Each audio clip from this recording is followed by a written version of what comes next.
السلام علیکم ورحمۃ اللہ وبرکاتہ۔ کیسے ہو دوستو؟ امید ہے کہ آپ تمام حضرات خیریت سے ہوں گے۔ دوستو، حضرت جی مولانا سعد صاحب کے بیان سننے کے لیے ہمارے چینل کو سبسکرائب کریں اور ویڈیو کو زیادہ سے زیادہ لائک اور شیئر کریں۔ چلیے سنتے ہیں بیان۔ الحمد لله نحمده ونستعينه ونستغفره ونؤمن به ونتوكل عليه ونعوذ بالله من شرور أنفسنا ومن سيئات أعمالنا، من يهده الله فلا مضل له ومن يضلله فلا هادي له، ونشهد أن لا إله إلا الله وحده لا شريك له، ونشهد أن سيدنا ونبينا ومولانا محمدا عبده ورسوله، صلى الله تعالى عليه وعلى آله وصحبه وبارك وسلم تسليما كثيرا كثيرا. أما بعد، فأعوذ بالله من الشيطان الرجيم. بسم الله الرحمن الرحيم.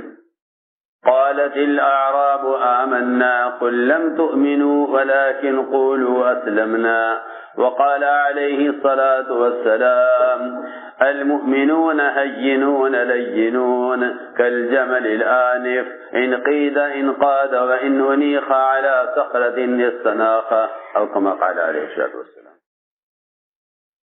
میرے محترم دوستو، بزرگ عزیزو، تبلیغ میں 6 نمبر اس زمانے میں کام کرنے والوں میں ایک رسم سی بن کر رہ گئے۔ لوگ سمجھتے ہیں کہ یہ کچھ عنوان ہیں اور کچھ نمبر ہیں جنہیں بول دینے کا کام تبلیغ ہے، حالانکہ یہ وہ اعلیٰ اور اہم صفات ہیں کہ اگر ان کو اپنے اندر پیدا کر لیا جائے ان کی حقیقت کے ساتھ، تو ان میں ہر نمبر ایک سمندر ہے، ہر نمبر ایک سمندر ہے، ان میں ہر نمبر ایک سمندر ہے اگر اس کی حقیقت کو غور کیا جائے۔ لیکن اس زمانے میں لوگ دنیاوی اعتبار سے بھی نقلی چیزوں کے استعمال کر لینے کو کافی سمجھ لیتے ہیں، اصلی چیزوں کی طرف لوگ متوجہ یوں نہیں ہوتے کہ ایک تو حقیقت کی خبر نہیں ہوتی اور دوسرے ان کو نقلی چیزیں سستی مل جاتی ہیں، حالانکہ جسمانی قوت وہ اصلی چیزوں کے استعمال کرنے میں ہے، اگرچہ ان کو کوشش کر کے حاصل کیا جائے، اور نقلی چیزیں سہولت سے مل جاتی ہیں لیکن ان کے استعمال سے جسم کو کوئی فائدہ نہیں ہے۔ میری بات توجہ سننا، جو معاملہ ہمارا دنیا کے ساتھ ہے وہی معاملہ دین کے ساتھ اور ان صفات کے ساتھ ہے۔ ہم کام سے گزر رہے ہیں، کام سے گزر رہے ہیں۔ ان 6 صفات میں سے ہر صفت کو صحابہ کے دور کے اعتبار سے غور نہیں کرتے، ان 6 صفات کو صحابہ کے دور کے اعتبار سے ان پر غور نہیں کرتے کہ دور صحابہ میں ایمان کی تکمیل اور ایمان کی تقویت کتنا اہم مسئلہ تھا۔ دور صحابہ میں ایمان کی تکمیل اور ایمان کو قوت دینا کتنا اہم مسئلہ تھا۔ اس زمانے میں جتنا مسلمان ایمان کی طرف سے غافل ہے، جتنا مسلمان ایمان کی طرف سے غافل ہے، اتنا کسی بھی چیز سے غافل نہیں، یہاں تک کہ لوگ اعمال سے بھی اتنا غافل نہیں جتنا ایمان سے غافل ہیں۔ دنیا والے تو ایمان سے غافل ہیں ہی، دنیا والے تو ایمان سے غافل ہیں ہی، لیکن ایمان والے بھی اور دیندار لوگ بھی اور عمل کرنے والے بھی ایمان سے غافل ہیں، عمل کرنے والے بھی ایمان سے غافل ہیں۔ حالانکہ سارے اللہ کے احکام میں سب سے بڑا حکم اللہ پر ایمان لاتے رہنا ہے، سب سے بڑا حکم اللہ پر ایمان لانا نہیں، ایمان لاتے رہنا، سب سے بڑا حکم اللہ پر ایمان لاتے رہنا ہے۔ اس زمانے کے مسلمان سمجھتے ہیں کہ ایمان لانا یہ ہے کہ آدمی کفر سے اسلام میں آ جائے، نہیں، اس کو تو اسلام لانا کہتے ہیں، اس کو تو اسلام لانا کہتے ہیں۔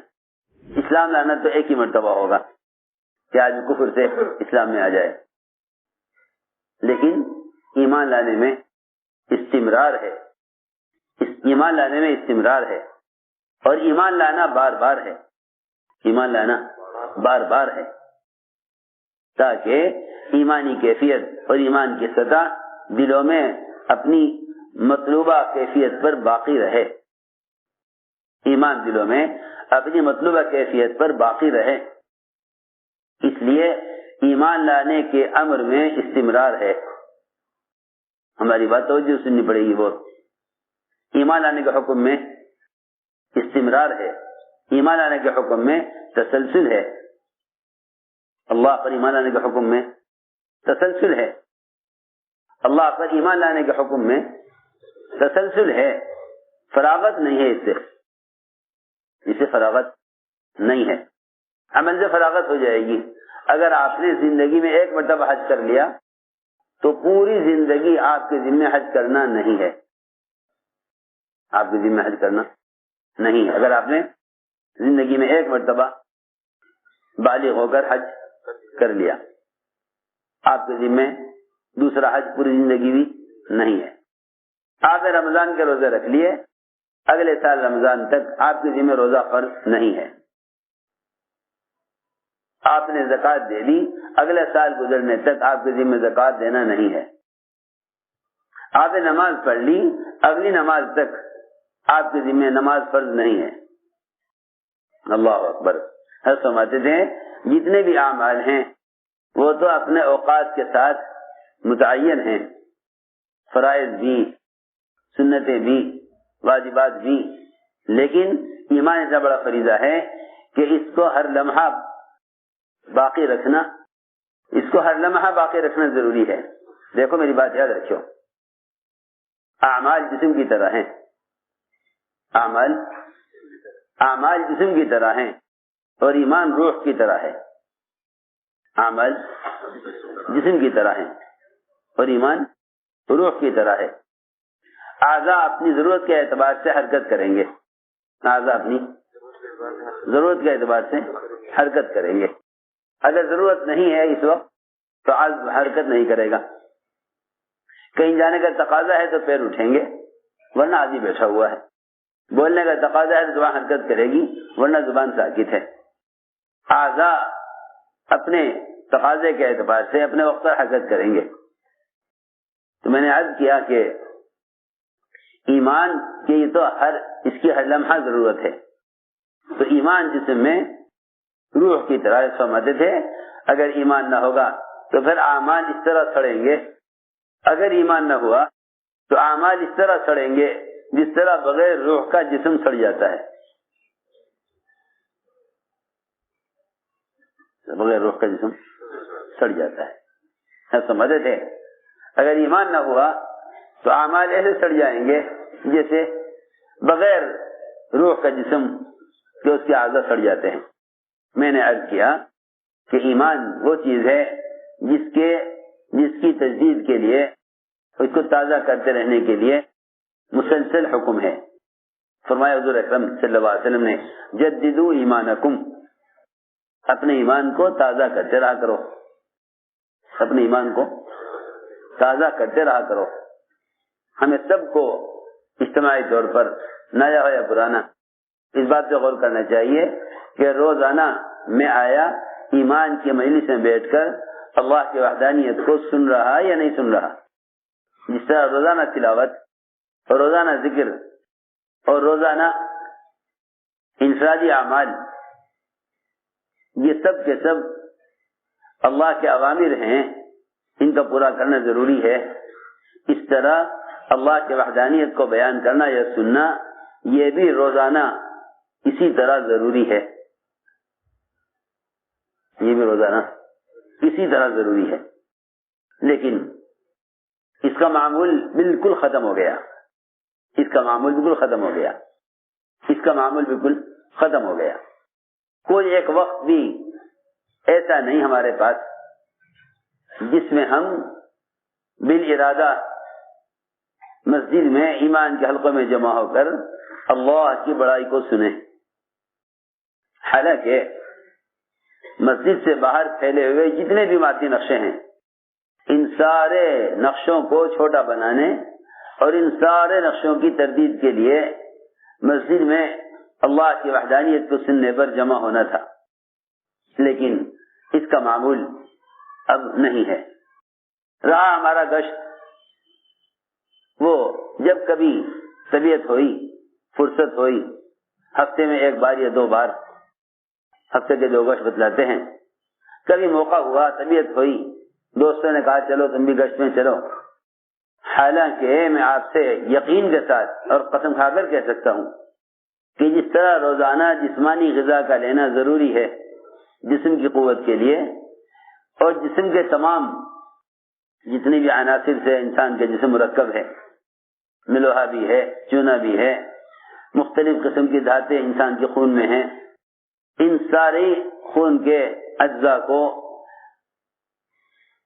صحیح مقدار پر باقی رکھنے کے لیے جس طرح روزانہ جسم کے لیے غذا ضروری ہے، اس سے کہیں زیادہ ضروری روزانہ ایمان کو تقویت دینا ہے۔ ابھی تک ہمیں نہیں سمجھے کہ روزانہ کی جو محنت ہے یہ روزانہ اپنے ایمان کی تقویت کے لیے ضروری ہے۔ لوگ یہ سمجھتے ہیں تبلیغ کوئی تنظیم ہے جس میں آپ اپنی چاہت، حالات، فرصت کے اعتبار سے حصہ لے لیں، حالانکہ حقیقت یہ ہے کہ روزانہ لوگوں کو دعوت دے کر ایمان کے حلقوں کی طرف لا کے جوڑنا یہ خود اپنے ایمان کی تقویت کا سبب ہے۔ روزانہ محنت کر کے لوگوں کو مسجد کے باہر کے مادی نقشوں سے نکالنا اور دعوت دے کر عمل کے ماحول میں لانا، یہ روزانہ ہر آدمی کے اپنے ایمان کی تقویت کے لیے ضروری ہے۔ جیسے ہم صبح شام جسمانی غذا لیتے ہیں، ایسے ہمیں صبح شام اس محنت کے ذریعے اپنے ایمان کو تقویت دینی چاہیے، کیونکہ جب حضور اکرم صلی اللہ علیہ وسلم نے صحابہ کرام کو اس کا حکم دیا کہ اپنے ایمان کو تازہ کرتے رہا کرو، صحابہ نے عرض کیا کہ کیف نجدد ایماننا، ایمان کو تازہ کیسے کریں، ایمان کو تازہ کیسے کریں؟ آپ نے فرمایا اکثروا من قول لا الہ الا اللہ، کہ اللہ کی ذات عالی سے ہونا، اللہ کے غیر سے نہ ہونا، اسے کثرت سے بیان کیا کرو، اسے کثرت سے بیان کیا کرو۔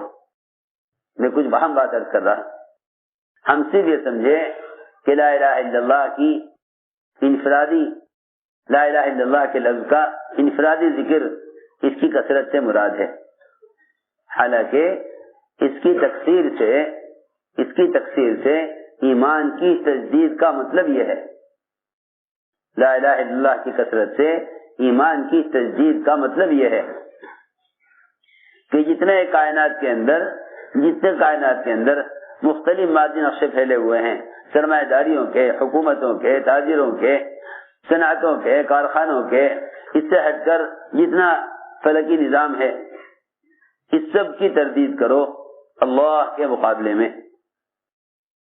یہ ہے ایمان کی تجدید کا سبب۔ میں نے عرض کیا کہ ہمارے جو گشت ہیں، ان گشتوں کی اہمیت اور ان ملاقاتوں کی اہمیت جب پیدا ہوگی، جب یہ سمجھو کہ یہ گشت ایمان کے فریضے کو حاصل کرنے اور ایمان کے فریضے میں کمال پیدا کرنے کے لیے ہیں۔ ایمان کے فریضے میں ایمان کی تقویت کے لیے اور ایمان کی تکمیل کے لیے گشت ہے۔ ابھی تک گشت کرنے والے نہیں سمجھتے کہ ایمان کے فریضے کی تکمیل کے لیے گشت ہے، ابھی تک نہیں سمجھتے ہم کہ ایمان کے فریضے کی تکمیل کے لیے، ارے بھائی میری بات جا کے سننا، بہت ایمان کے فریضے کی تکمیل کے لیے گشت ہے، ایمان کے فریضے کی تکمیل کے لیے گشت ہے۔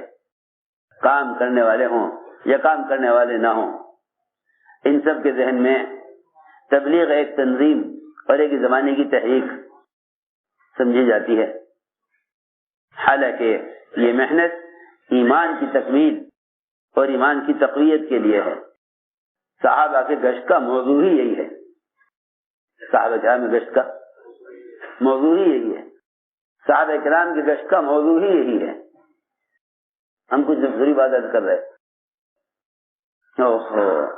جس طرح ہر ایمان والے کے ذمے لازم اور ضروری ہے، جس طرح ہر ایمان والے کے ذمے لازم اور ضروری ہے کہ وہ اپنے ایمان کو کمال تک پہنچائے، اسی طرح ہر ایمان والے کے ذمے ضروری ہے کہ وہ اپنے ایمان کی تکمیل کے لیے اس طریقے محنت پر آئے۔ یہ کام تبلیغ جماعت کا کام نہیں ہے، بلکہ ہر امتی کے ذمے ہے، ہر امتی کے ذمے ہے کہ وہ، میری بات توجہ سننا، یوں مت سوچا کرو کہ اور بھی تو راستے ہیں، اور بھی تو طریقے ہیں۔ کیا ایمان کے سیکھنے کا اور ایمان کی تقویت کا یہ ایک راستہ ہے؟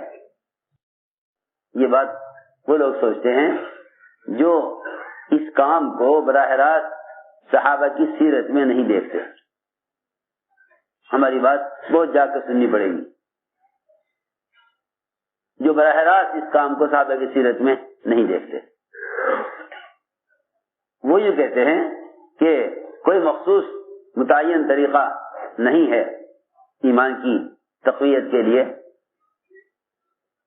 اور رہا تبلیغی جماعت کا کام، یہ تو تبلیغ والوں کا کام ہے، اس کے علاوہ اور بھی راستے ہیں ایمان کی تقویت کے۔ اگر صحابہ کی سیرت پر غور نہ کرو گے تو ہر زمانہ نیا طریقہ لائے گا، ہر زمانہ نیا طریقہ لائے گا۔ اگر صحابہ کی سیرت پر غور نہیں کرو گے تو ہر زمانہ نیا طریقہ لائے گا، اور لوگ اس نئے طریقے کو لے کر پرانے طریقے سے کام کرنے والوں سے جھگڑیں گے۔ جتنے معترضین ہیں، اعتراض کرنے والے، ان کے اعتراض کا سبب ہی یہی ہوتا ہے کہ ان کی نظر حال پر ہے، ماضی پر نہیں ہے۔ ان کی نظر ایک دوسرے پر تو ہے، یہ کیا کر رہے ہیں، ہم کیا کر رہے ہیں، اس پر نظر نہیں کہ صحابہ نے کیا کیا ہے۔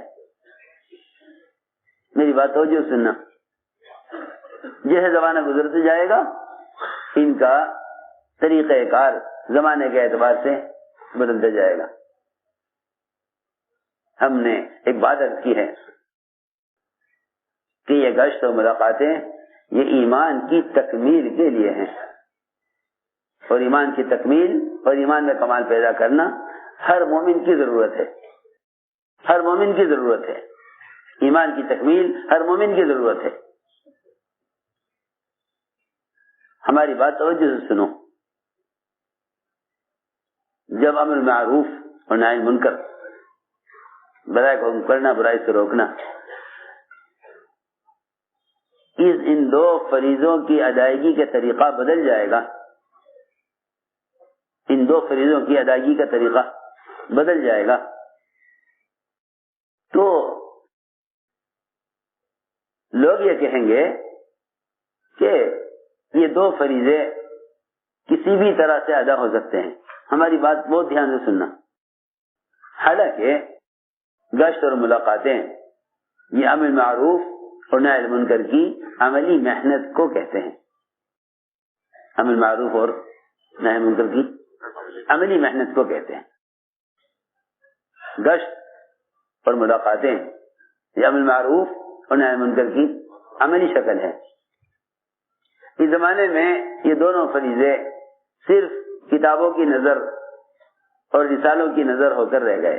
مزید یہ کہ اخبار جس میں سارا کچھ جھوٹ اور فحش بھرا ہوا ہو، اس میں ایک کالم امر معروف کا اور ایک کالم نہی منکر کا بھی لکھ دیا جائے، تاکہ جو لوگ اخبار پڑھیں غفلت کے ماحول میں، بازاروں میں، ہوٹلوں میں بیٹھ کر وہ یہ کالم بھی پڑھ لیا کریں، تاکہ کچھ انہیں یہ معلوم ہو جائے کہ عوامر کیا ہیں، نواہی کیا ہیں۔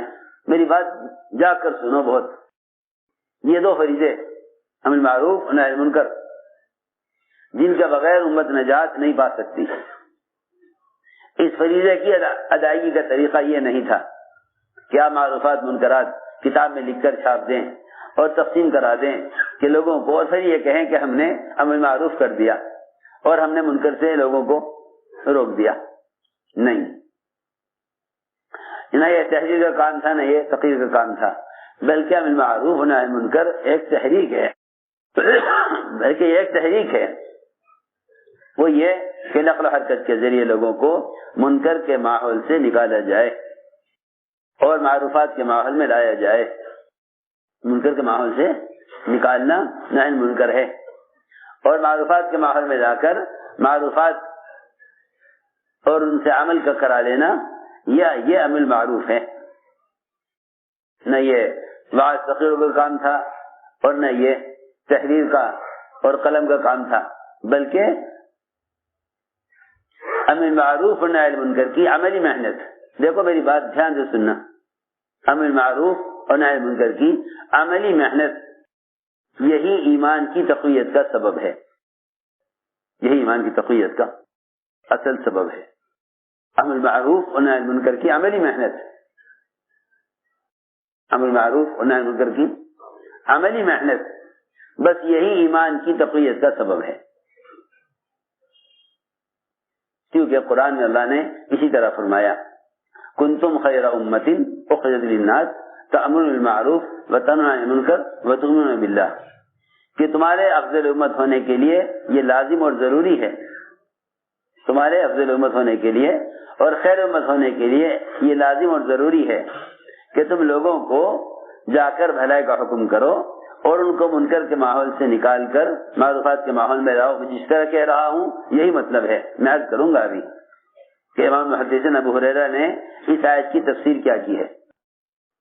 میری بات یاد رکھو، محض افرادی اعمال، ذکر و عبادت، تلاوت، حج اور عمرے، خیر کے کام جسے چاہے کر لو، یہ امت ان ساری عبادات سے کبھی بھی خیر امت نہیں ہو سکتی. یہ امت ان ساری عبادات سے کبھی بھی خیر امت نہیں ہو سکتی جب تک یہ صحابہ کے طریقے پر امر معروف و نہی عن منکر کے فریضے کو ادا نہ کرے.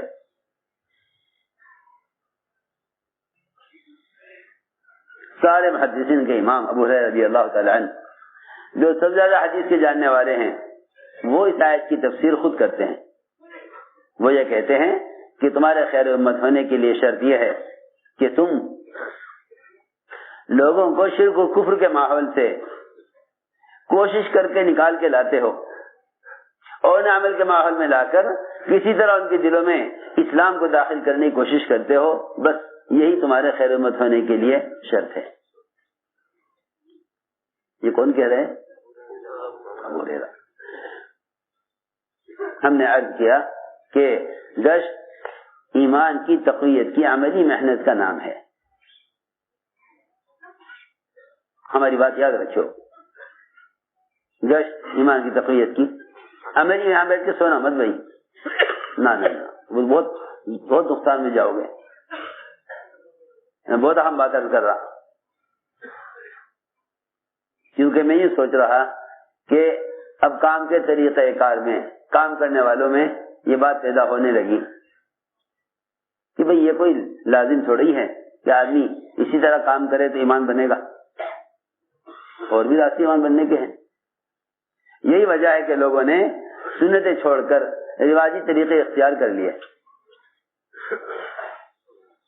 کیا رواجی طریقے اختیار کر لیے لوگوں نے، سنت کو چھوڑ کر رواجی طریقے اختیار کر لیے، حالانکہ خود جا کر دعوت دینا ہی سنت ہے.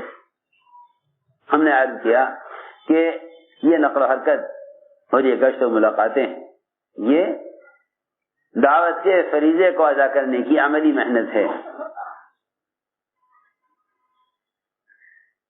یہ دعوت کے فریضے، اس کے علاوہ اور کسی طریقے سے دعوت کا فریضہ ادا نہیں ہوتا. یہ بات صاف بات ہے. اس کے علاوہ کسی اور طریقے سے دعوت کا فریضہ ادا نہیں ہوتا.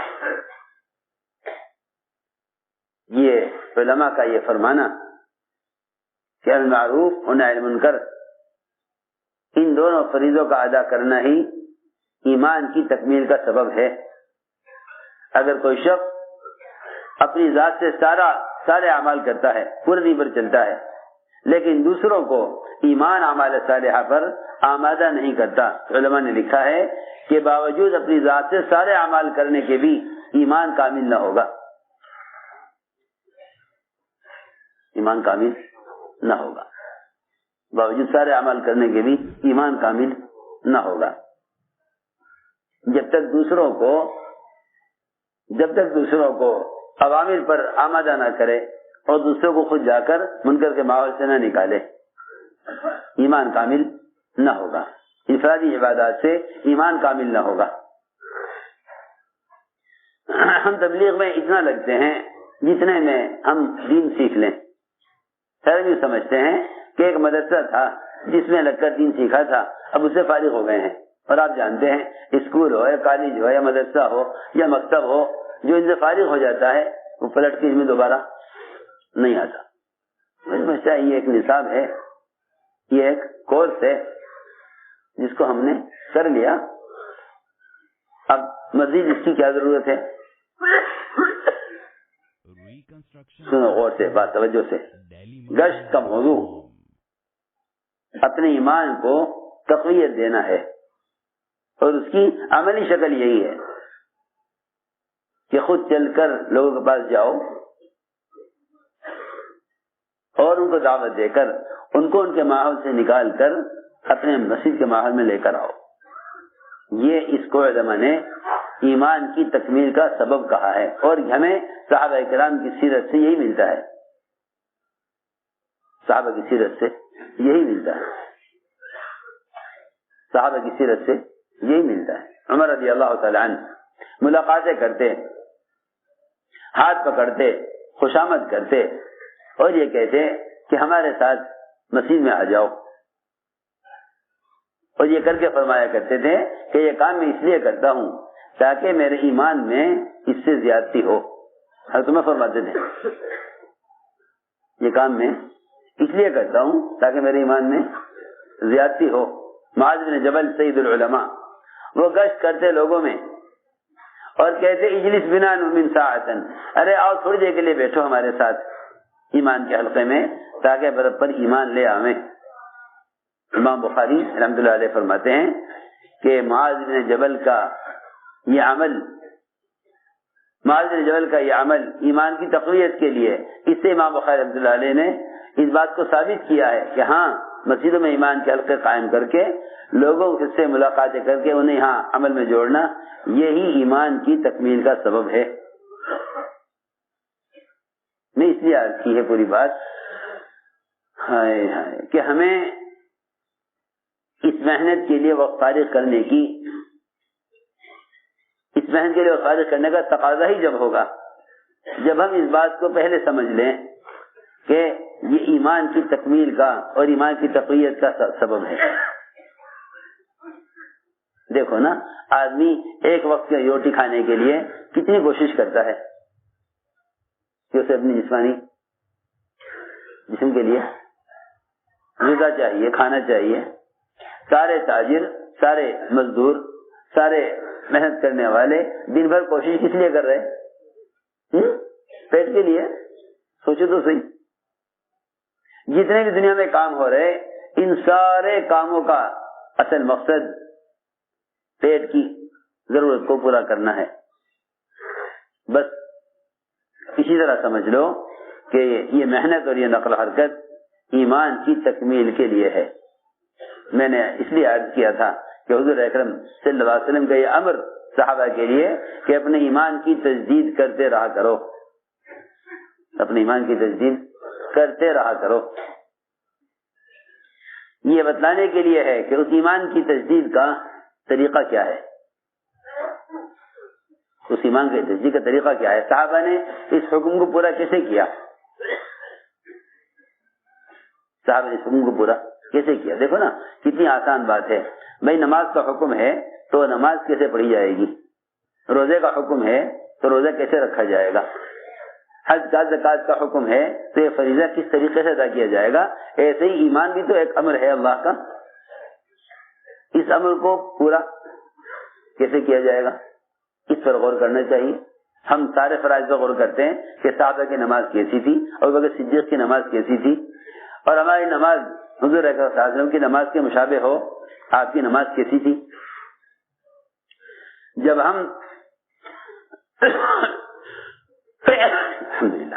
ہم سارے ہی فرائض کی کیفیت کو اور اس کے فریضے کی ادائیگی کے طریقے کو معلوم کر کے اس کے مطابق عمل کرنے کی کوشش کرتے ہیں، تو ہمیں یہ بھی تو غور کرنا چاہیے نا کہ ایمان کا فریضہ صحابہ کرام کیسے سیکھا کرتے تھے، اس کی کیا کیفیت تھی، یہ بھی تو معلوم کرنا چاہیے۔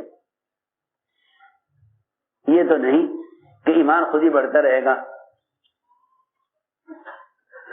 کسی صحرا کا درخت ہو یا کسی گھر کا پودا ہو، وہ تو پانی دیے بغیر آگے بڑھتا ہی نہیں، لیکن ہم ایمان کے درخت کو پانی نہیں دیتے، ایمان کے درخت کو پانی نہیں دیتے۔ حضرت فرماتے ہیں رضی اللہ تعالی عنہ کہ مومن کے دل میں ایمان ترقی کرتا رہتا ہے اس درخت کی طرح جس کی جڑ کو عمدہ اور صاف پانی ملتا رہے۔ بعض درخت وہ ہوتے ہیں جن کو صبح شام پانی دینا پڑتا ہے، بعض درخت وہ ہوتے ہیں جن کو صبح شام پانی دینا پڑتا ہے، لیکن اور رہا منافق کا بھی کے اندر بھی گندگی اور پیپ پیدا ہوتی رہتی ہے اور وہ اس کے پھوڑے کو بڑھاتی رہتی ہے، جیسے پھوڑا بڑھتا رہتا ہے اندر کی پیپ سے بڑا ہوتا رہتا ہے، ایسے ہی مومن کے دل میں ایمان صاف ستھری باتوں سے اور صاف ستھری فضا سے اس کے دل کے اندر ایمان درخت کی طرح بڑھتا رہتا ہے، جیسے منافق کا نفاق پھوڑے کی طرح بڑھتا رہتا ہے۔ میں نے اس لیے عرض کیا کہ ہمیں پہلے سمجھنا چاہیے کہ اللہ پر ایمان لانے کا حکم کیسے پورا ہو، اللہ پر ایمان لانے کا حکم کیسے پورا ہو، یہ بہت اہم بات ہے۔ اس کے لیے ہمارے گشت کا موضوع یہ ہے کہ لوگوں کو ان کے ماحول سے نکال کر مسجد کے ماحول میں لایا جائے۔ یہ حسم عادت ہے، یہ اس لیے ہے تاکہ مسجد سے باہر جتنے نقشے پھیلے ہوئے ہیں ان سارے مادی نقشوں کا یقین دل سے نکلے، ان سارے مادی نقشوں کا یقین دل سے نکلے۔ یہ نہیں کہ تم مادی نقشوں میں ہی دعوت پہنچا کر آ جاؤ، نہیں، بلکہ بڑے کا یقین پیدا کرنے کے لیے انہیں بڑے کے گھر میں جمع کرنا پڑے گا۔ وزیر کی کوٹھی سے وزارت کا تاثر، صدر کی کوٹھی سے صدارت کا تاثر اگر پیدا ہو سکتا ہے تو پھر اللہ کے گھر سے اللہ کا تاثر کیوں نہیں پیدا ہوگا؟ اللہ کے گھر سے اللہ کا تاثر کیوں نہیں پیدا ہوگا؟ پہلی بات ہے، پہلی صفت کہ ایمان کے سیکھنے اور اس میں کمال پیدا کرنے کا تو یہی راستہ ہے کہ لوگوں کو گشتوں کے ذریعے دعوت دے کر مسجد میں ایمان کے حلقوں میں جوڑا جائے، پکی بات ہے۔ ایمان کی تقویت کا تو یہی سبب ہے کہ لوگوں کو گشتوں کے ذریعے دعوت دے کر مسجد میں ایمان کے حلقوں میں لا کر جوڑا جائے، یہی ایمان کی تقویت کا اصل سبب ہے۔ دوسری بات یہ ہے، حضرت فرماتے تھے کہ اگر مسلمان مسجد کے ماحول سے اپنے ایمان میں یوں کمال پیدا کرنے لگے تو پھر اللہ رب العزت رفتہ رفتہ اس کے دلوں سے باہر کے سارے نقشوں کا یقین نکال دیں گے۔ پھر یہ نقشوں میں لانے والی کامیابیوں کے لیے اس کا تعلق نقشوں سے نہیں ہوگا، اس کا تعلق مسجد کے عمل سے ہوگا، اور جتنے نقشوں میں ناکامی آئیں گی، نقشوں میں ناکامی آئیں گی، زلزلوں کی شکل میں، آگ لگنے کی شکل میں، قحط سالیوں کی شکل میں، سیلابوں کی شکل میں، ان ساری شکلوں کا مقابلہ صرف وہ کر سکیں گے جن کا تعلق مسجد سے ہوگا، جن کا تعلق مسجد سے نہیں ہوگا وہ ان اپنے نظام عالم میں آنے والی ناکامیوں کا مقابلہ نہیں کر سکیں گے۔ اور یاد رکھو، جب یہ مسجد کے ذریعے سے ان آنے والے حوادثات کا مقابلہ نہیں کر سکیں گے ان عامل حادثات کا مقابلہ نہیں کر سکیں گے میری دوستوں عزیزوں، پھر یہ باہر کی شکلوں کو اصل سمجھ لیں گے، ورنہ دور نبوت میں بھی اور دور خلافت میں بھی عام سے عام آدمی یہ جانتا تھا کہ ہمارے مسئلے کا حل مسجد سے متعلق ہے۔ اس زمانے میں تو مسجد ہی مسئلہ ہے، اس زمانے میں تو مسجد ہی مسئلہ ہے، اور اس زمانے میں سارے مسائل مسجد سے حل ہوتے تھے۔ مسلمان نے جب مسجد کو چھوڑ دیا تو مسجد نے بھی مسلمانوں کو چھوڑ دیا۔ صحیح بات تو یہ ہے، جب مسلمان نے مسجد کو چھوڑ دیا تو مسجد نے بھی مسلمانوں کو چھوڑ دیا، ورنہ عام سے عام آدمی کا یقین یہ تھا کہ وہ کوئی مسئلہ پیش آئے تو وہ مسجد کی طرف ایسے جاتے تھے، کیا بتاؤں، شرم کی بات ہے۔ جسے اس زمانے کے مسلمان حکام کی طرف بڑھتے ہیں نا، طلب لے کر اور امید لے کر، اس سے کہیں زیادہ امید لے کر لوگ مسیح کی طرف آتے، کیونکہ مسیح کی طرف آنا صرف اللہ کی طرف آنا ہے۔ اپنے مسئلے کو لے کر مسیح کی طرف قدم اٹھانا صرف اللہ کی طرف قدم اٹھانا ہے۔ ان المساجد للہ فلا تدعوا مع اللہ احدا، اس آیت کو ہم نے کبھی غور نہ کیا۔ ان المساجد للہ فلا تدعوا مع اللہ احدا، کہ مسجدیں اس طرح اللہ کا گھر ہیں کہ اگر تم مسئلے کو لے کر مسجد میں نہ آئے تو تم اللہ کے غیر کو پکارو گے، تم اللہ کے غیر کو، اگر تم اپنے معاملے کو لے کر مسیح کی طرف نہ آئے تو تم کس کو پکارو گے؟ تم اللہ کے غیر کو پکارو گے۔ جتنا اس زمانے میں مسلمان اللہ کے غیر کو پکار رہا ہے نا، اور جتنی کوشش کر رہا، اس کی صرف وجہ یہ ہے کہ وہ اپنے مسئلے کو لے کر مسیح کی طرف آیا نہیں، ورنہ دور خلافت میں اور دور نبوت میں یہ بات عام تھی کہ وہ مسئلہ پیش آئے تو سیدھے مسجد لے جاؤ، کیونکہ جو سارے نقشے سے نکل کر مسجد میں اللہ کی بڑائی کو سننے کے لیے آئے روزانہ، وہ کسی مسئلے میں مسجد کو چھوڑ کر کہیں کیسے جا سکتے ہیں؟ یہ تو بہت آسان سی بات ہے۔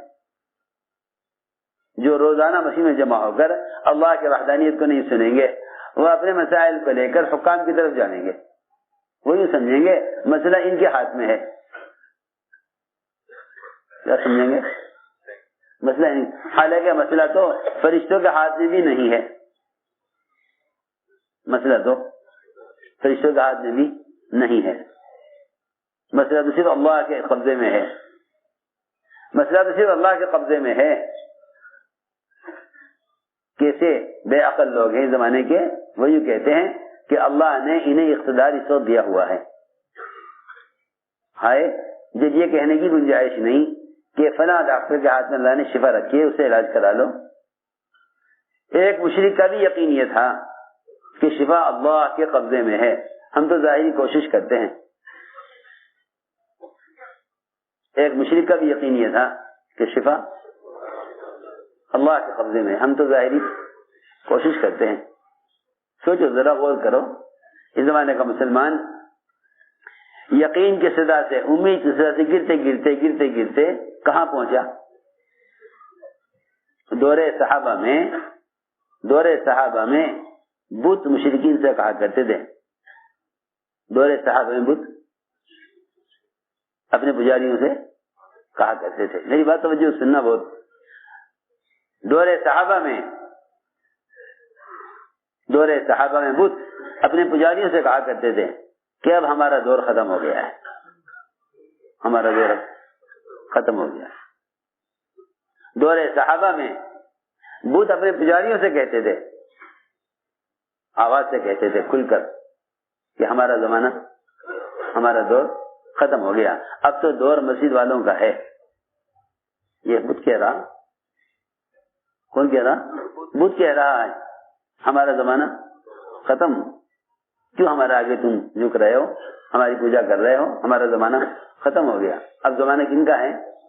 اب تو مسجد والوں کی چلے گی, ہمارا زمانہ ختم ہو گیا. اس زمانے میں تو بت مشرکین سے کہتے تھے کہ اب زمانہ ہمارا ختم ہو گیا ہے. اس زمانے کے مسلمان بتوں کے پجاریوں کے بارے میں کہتے ہیں کہ زمانہ ان کا ہے, ہمارا زمانہ نہیں. سوچو تو صحیح, غور تو کرو میں کیا کہہ رہا. کیا ہو گیا ہمیں؟ جب بھی مسلمان جس دور میں بھی اللہ کے غیر سے امید کرے گا, اللہ اسے اپنے غیر کے حوالے کر دیں گے, وہ غیر کوئی بھی ہو. سوچنے کی بات ہے کہ اس زمانے میں بت اپنے پجاریوں سے کہتے تھے ہمارا زمانہ ختم ہو گیا, اب تو مسجد آباد کرنے والوں کا زمانہ ہے. اس زمانے کا مسلمان کہتا ہے کہ نہیں, زمانہ بتوں کے پجاریوں کا زمانہ ہے, ہمارا زمانہ کہاں ہے. سوچو تو صحیح, خود ہی اپنے آپ کو اپنے منصب سے گرا لیا. اس لیے ہم نے عرض کیا کہ یہ بات عام تھی صحابہ میں, کوئی مسئلہ پیش آئے سیدھے مسجد چلے جاؤ, اللہ سے کہہ دو.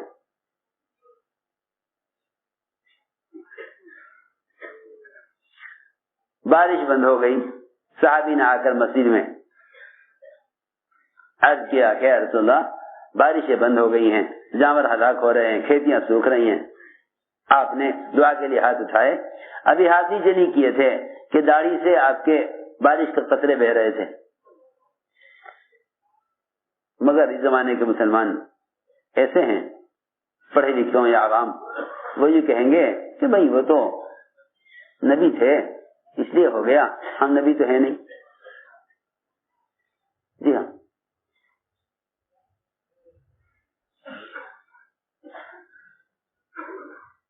نبی کے ساتھ دو چیزیں ہیں, ایک معجزات, ایک برکات. نبی کے ساتھ دو چیزیں, ایک معجزات, دوسرے برکات. معجزات تو نبی کے ساتھ خاص ہیں, معجزات نبی کے ساتھ خاص ہیں, لیکن برکات نبی کے ساتھ خاص نہیں ہیں. کیوں؟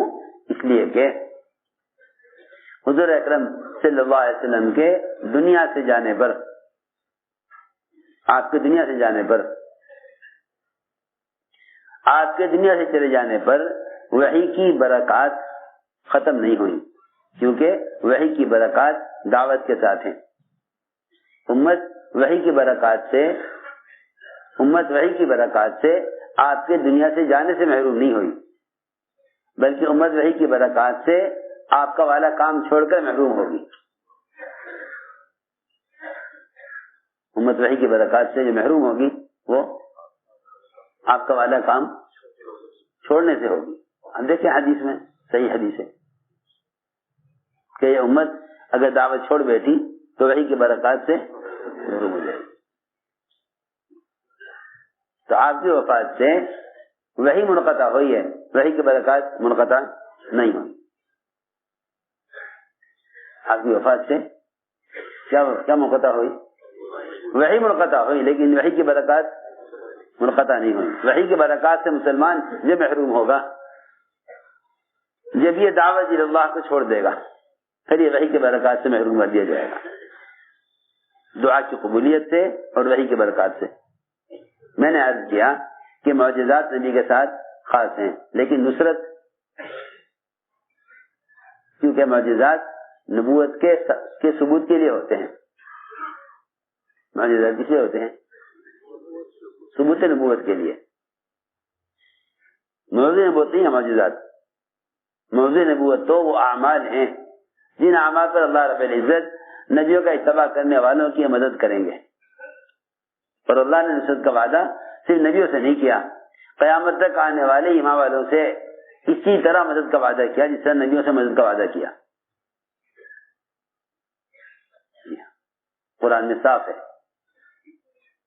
کہ ہم نبیوں کی مدد کریں گے, ان کا اتباع کرنے والوں کی مدد کریں گے, قیامت تک کریں گے. ایک روایت میں تو یہاں تک فرمایا کہ ایک ایمان والے کی مدد اس زمانے میں 10 صحابہ کے بقدر ہوگی, اور ایک ایمان والے کو عمل پر اجر 50 صحابہ کے بقدر ملے گا۔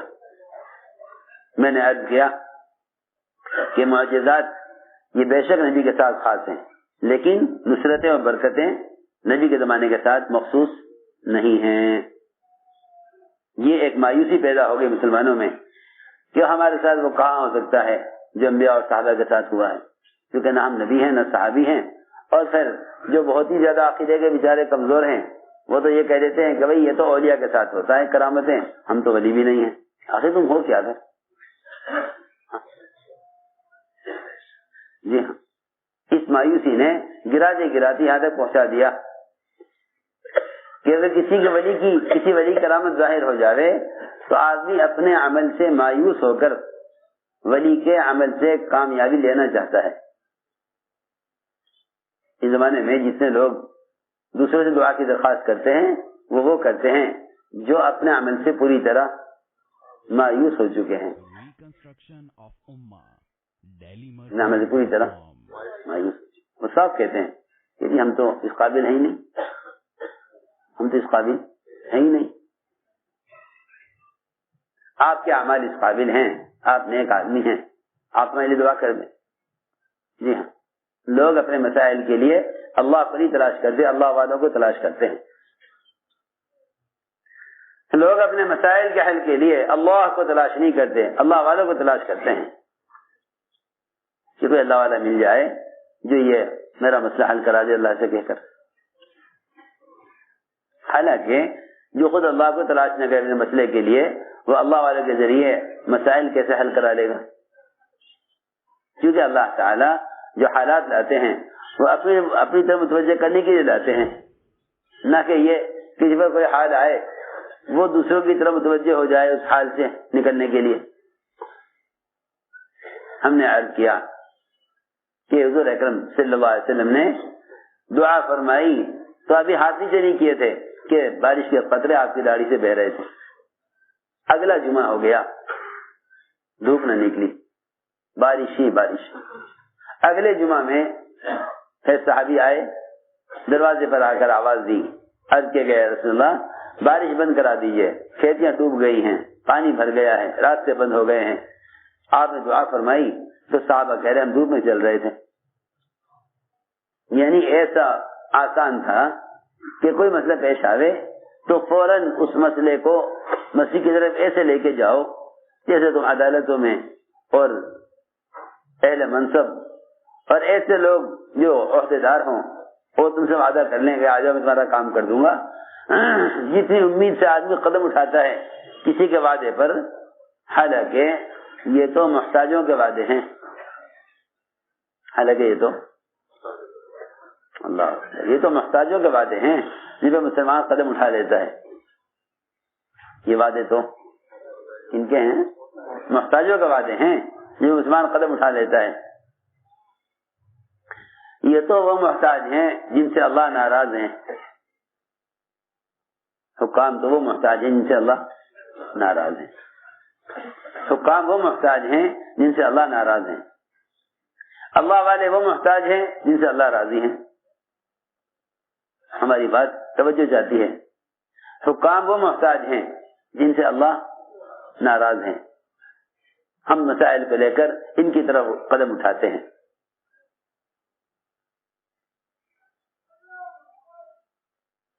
جن کا معاملہ اللہ سے بگڑا ہوا ہو وہ کبھی بات کی امید نہ کریں کہ اللہ کے دشمنوں کے ذریعے ان کے معاملات درست ہو جائیں گے۔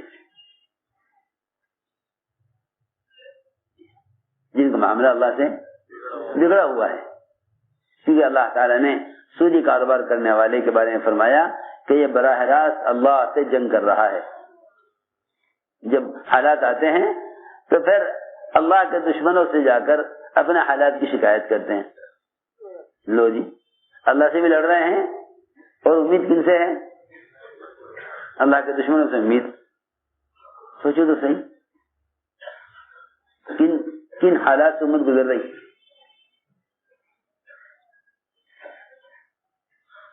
پھر بھی اللہ کے غیر سے امید ہے، ادھر اللہ سے لڑائی ہو رہی ہے اور ادھر اللہ سے لڑنے والوں سے اپنے مسائل کے لیے لڑ رہے ہیں۔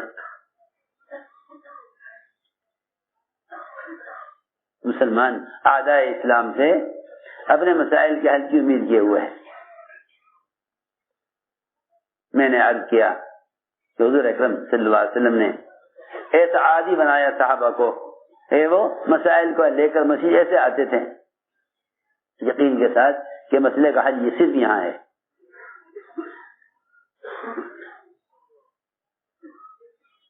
ابو باہلی قرض سے پریشان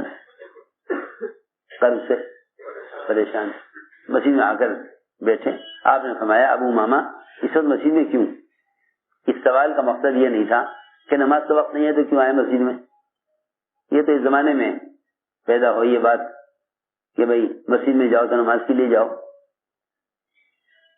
حالانکہ نماز کے لیے تو مسجد میں منافق بھی آ جایا کرتا تھا، مسجد میں نماز کے لیے آنا کوئی کمال کی بات نہیں۔ مسجد میں اس وقت کیوں ہو، اس سوال کا مقصد یہ تھا کہ تمہیں مسجد میں کون سی حاجت لے کر آئی؟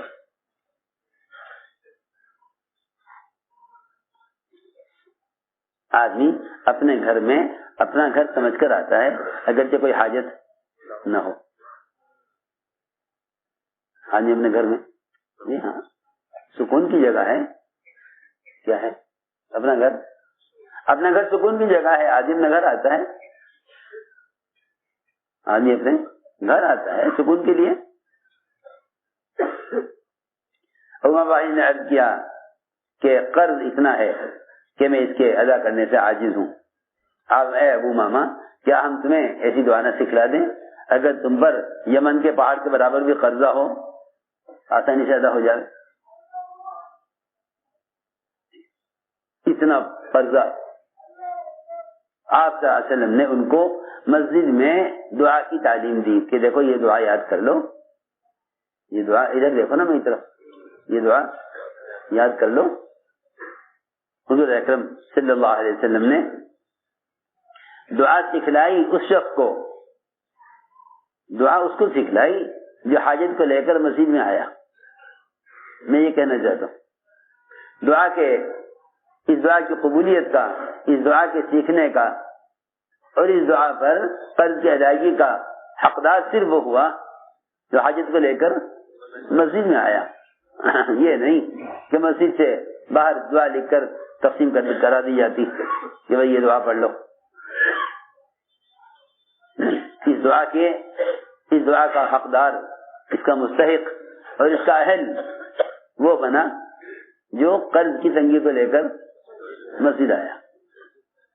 ادھر آگ لگی مدینے میں، دور نہ حضرت، نہ آپ کا دور، نہ ابو بکر کا دور، بلکہ دور فاروقی میں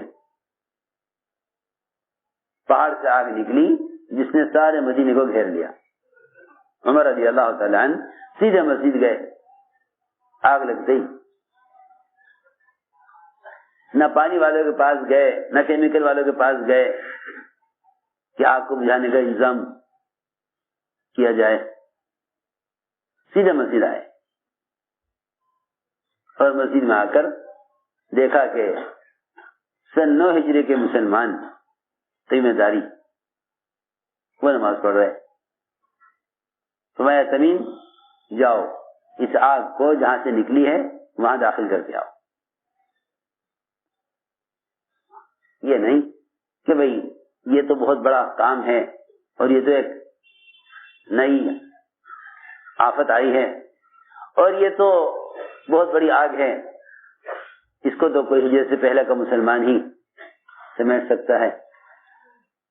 نہیں، یہ بتلانا چاہتے تھے کہ کسی بھی زمانے کا مسلمان ہو، چاہے جیسے پہلے کا یا بعد کا، یا ایسے مسلمان جو اسلام میں داخل ہوئے حضور اکرم صلی اللہ علیہ وسلم کی وفات کے بعد، ان کے ذریعے بھی اللہ رب العزت نے تابعی کی دعا پر صحابی کے ہوتے ہوئے اور صحابی کی دعا پر نبی کے ہوتے ہوئے ظاہر کے خلاف کر کے دکھلایا، یہ بتلانے کے لیے کہ کسی کی ذات کے ساتھ ناممکن کا ممکن ہونا لازم نہیں، بلکہ کسی ناممکن کام کا ممکن ہونا عمل کے ساتھ ہے۔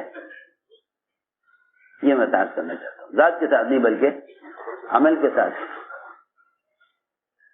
حضرت مداری رضی اللہ تعالیٰ عنہ 9 ہجری کے مسلمان، حضرت عمر رضی اللہ تعالیٰ عنہ نے کوئی پرانا قدیم صحابی نہ پکڑا اس کام کے لیے، بلکہ ان سے کہا تمیم جاؤ، یہ آگ نکلی ہے، اسے پہاڑ میں داخل کر کے آؤ۔ فرماتے ہیں ذمہ داری نے عرض کیا یہ تو ایک چنگاری ہے، اس چنگاری کو پہاڑ میں داخل کرنا کوئی مشکل کام نہیں، مگر یہ کام میں نہیں کروں گا، یہ کام میں نہیں کروں گا، کسی اور سے کرا لیجیے۔ میں نہیں چاہتا کہ کوئی ایسا کام کروں میں کہ لوگ کل کو یہ کہیں کہ تمیم نے یہ کیا ہے، تمیم نے یہ کیا ہے، خامخواہ میری شہرت ہوگی اور لوگ مجھے بزرگ سمجھنے لگیں گے۔ میں ایسی چیزوں سے اپنے آپ کو بچاتا ہوں۔ یہ کام تو کوئی معمولی کام ہے، کوئی ضروری کوئی زیادہ اہم کام نہیں ہے، ایک چنگاری ہی تو ہے، یہ اسے پہاڑ میں داخل کرنے کیا مشکل کام ہے، کسی اور سے کرا لیجیے، میں نہیں کرتا۔ اور کوئی مشکل کام نہیں ہے، کوئی بھی کر دے گا۔ حالانکہ پورے مدینے کو آگ نے گھیر لیا تھا۔ حضرت فرمایا کہ نہیں، میرا حکم ہے۔ ظاہر بات ہے، امیر کا حکم تھا، بات مانی، نکلے۔ حضرت فرماتے ہیں میں تین کے پیچھے پیچھے چل رہا تھا، ذمہ دار رضی اللہ تعالیٰ عنہ مسجد سے نکلے اور اس آگ کو ایسا سمیٹ کر گھیر کر لے گئے یا چرواہا بکریوں کو سمیٹ لیتا ہے۔ حضرت فرماتے میں پہاڑ کی کھو میں نیچے تک گیا، اندر تک، جہاں سے آگ نکلی تھی، تم اس آگ کو وہاں تک داخل کر کے آئے۔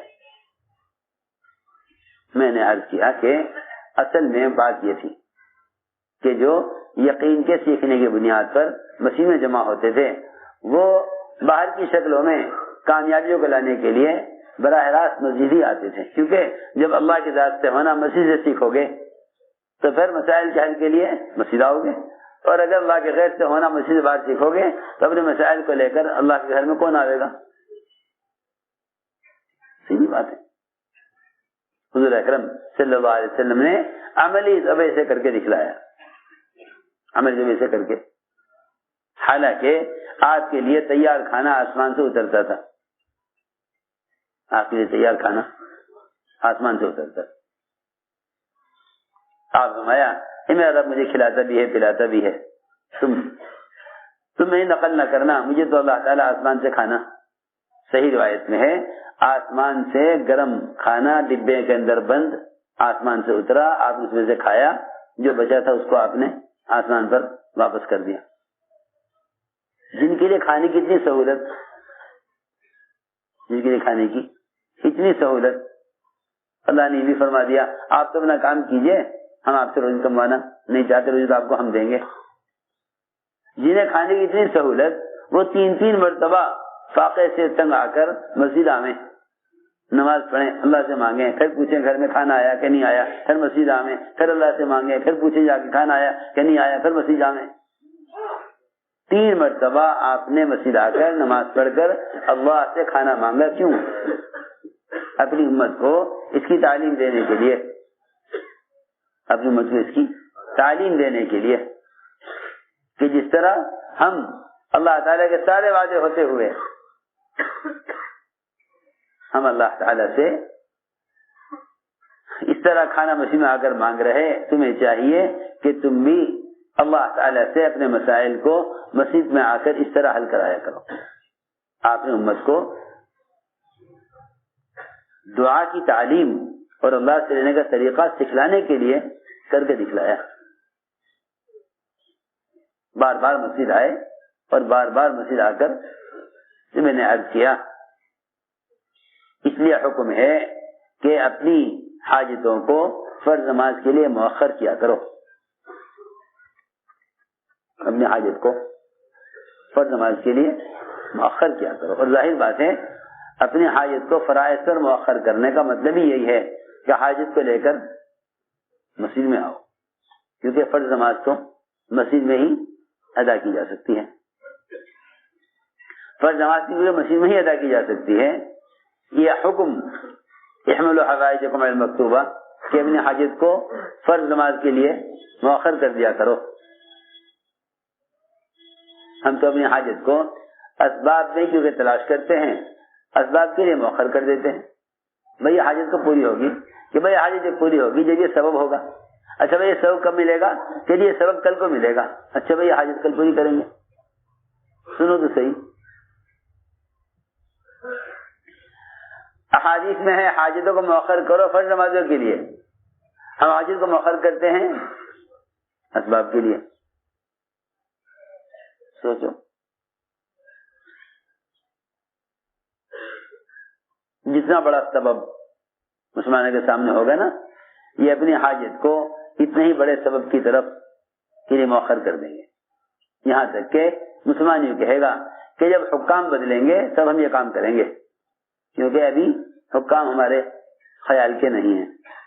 یہاں تک کہ یہ اسلام کے احکام کو بھی حکام کی تبدیلی پر موقوف کر دیں گے. سوچو تو صحیح میں کیا کہہ رہا. اسلام کے احکام کو بھی حکام کے بدلنے پر موقوف کر دیں. یہاں تو ایک حاجت چھوٹی سی حاجت کو بھی سبب پر مؤخر کرنے کی اجازت نہیں. یہاں مسلمان اسلام کے احکام کو حکام کے بدلنے پر موقوف کر رہا. کتنی گھٹیا بات ہے. جب یقین بگڑتا ہے تو بگڑتے بگڑتے بگڑتے بگڑتے یہاں پہنچتا ہے کہ مسلمان ہی سوچتا ہے کہ اسلام کے احکام جب چلیں گے جب حکام بدل جائیں. اللہ اکبر. جس اسلام کے ایک حکم سے یہ اللہ کی ذات سے بہر فائدے اٹھاتا اس نے اسلام کے اس حکم کو حکام پر موقوف کر دیا.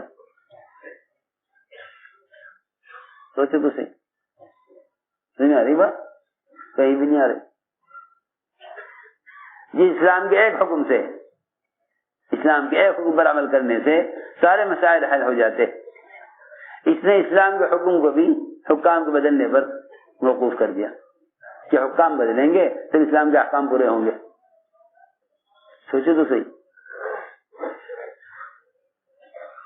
اس لیے ہم نے عرض کیا کہ اپنی حاجتوں کو مؤخر کرو فرض نماز کے لیے. لوگ حاجت کو مؤخر کرتے ہیں اسباب کے لیے. اسباب ملے پھر بھی عجیب بات ہے اسباب مل جاتے ہیں ان کو مگر وہ اسباب ایسے ناقص ہوتے ہیں کہ پھر یہ سوچتے ہیں کہ حاجت تو امید تھی کہ پوری ہو جائے گی سبب سے لیکن سبب ہی ناقص ہے. بعض مرتبہ اسباب کامل ہوتے ہیں نبیوں کے ہاتھ میں. بعض مرتبہ اسباب کامل ہوتے ہیں انبیاء کے ہاتھ میں مگر اللہ کامل اسباب میں نبیوں کے لیے بھی ناکامی لے آتے ہیں. اللہ کامل اسباب میں نبیوں کے لیے بھی ناکامی لے آتے ہیں. اللہ تعالیٰ کامل اسباب میں نبیوں کے لیے بھی ناکامی لے آتے ہیں یہ دیکھنے کے لیے کہ یہ ناکامی ہمیں کتنے یاد رکھتے ہیں. یہ بھی ایک بات ہے کہ لوگ اپنے حاجت کو مؤخر کرتے ہیں سبب پر. پھر اسباب ملتے ہیں تو کہتے ہیں ہاں اب کام ہو جائے گا کیونکہ اگر اللہ یہ کام کرنا نہ چاہتے اگر یہ کام اللہ اس کام کا ہونا اللہ نہ چاہتے تو اسباب بھی نہ دیتے. اسباب کا ملنا کام کی کامیابی کی دلیل نہیں ہے. اسباب کا ملنا یہ تو اللہ کی طرف سے ایک امتحان ہے اور اللہ تعالیٰ سبب دے کر بھی ناکامی لے آتے ہیں. سبب دے کر بھی ناکامی لے آتے ہیں. یہ نہیں کہ اللہ نے اسباب دے دیے تو اللہ نے اس کام کا ہونا طے کر لیا. آپ دیکھیے تو صحیح انبیاء کے واقعات اٹھا کر کتنے انبیاء علیہ السلام ایسے ہیں انہوں نے ایک سبب اختیار کیا اللہ نے کامیاب نہیں کیا. ایک سبب اختیار کیا اللہ نے کامیاب نہیں کیا. یہ بتانے کے لیے کہ کامیابی ناکامی اب ہر آن اللہ کے قبضے میں ہے. کسی بھی لائن کے اسباب کا مہیا ہو جانا کسی بھی لائن کے اسباب کا مہیا ہو جانا یہ کامیابی کی دلیل اور یہ کامیابی کی امید اس سے نہیں کی جا سکتی. یہ ہم کرنا چاہتے ہیں کہ اپنے حاجت کو مؤخر کرو فرض نمازوں کے لیے. یہی وجہ تھی کہ حضور اکرم صلی اللہ علیہ وسلم نے صحابہ سے عمل کو مقدم کرایا سبب پر. عمل کو مقدم کرایا. صحابی نے عرض کیا کہ میں تجارت کے لیے بحرین جانا چاہتا ہوں. تجارت کے لیے بحرین جانا چاہتا ہوں. فرمایا ہاں کرو تجارت لیکن پہلے 2 رکعت نماز پڑھ لو.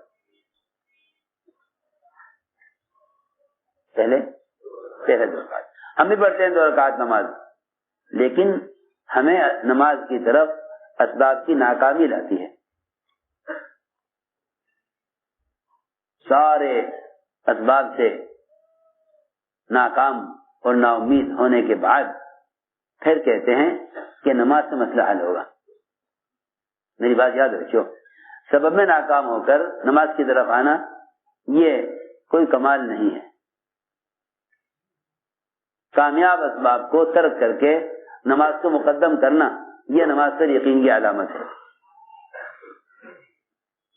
یہ نماز پر یقین کی علامت ہے. یہ نماز پر یقین کی علامت ہے کہ کارآمد اسباب اور یقینی اسباب آدمی اختیار کر لے اور پھر کامیابی نہ ہو نماز کی طرف آئے، اس کا نماز پر یقین نہیں ہے. کیونکہ یقین کا تعلق ادائے عمل سے، میری بات توجہ سننی پڑے گی، ہے یقین کا تعلق ادائے عمل سے نہیں ہے، یقین کا تعلق عمل کو مقدم کرنے سے ہے. یقین کا تعلق ادائے عمل سے نہیں ہے. یقین کا تعلق عمل کے ادا کرنے سے نہیں ہے. میری بات بہت توجہ سننی پڑے گی. یقین کا تعلق عمل کے ادا کرنے سے نہیں ہے، یقین کا تعلق عمل کے مقدم کرنے سے ہے. جس کو آپ نے مقدم کیا اس پر آپ کا یقین ہے، جس کو آپ نے مؤخر کر دیا اس پر آپ کا یقین نہیں ہے. سیدھی بات ہے. آپ ہم روز سوچ لیں کہ جب کوئی حاجت پیش آتی ہے تو عمل کا خیال پہلے آتا ہے یا سب کا خیال پہلے آتا ہے؟ بس جس چیز کا خیال پہلے آئے سمجھ لو اس کا یقین ہے،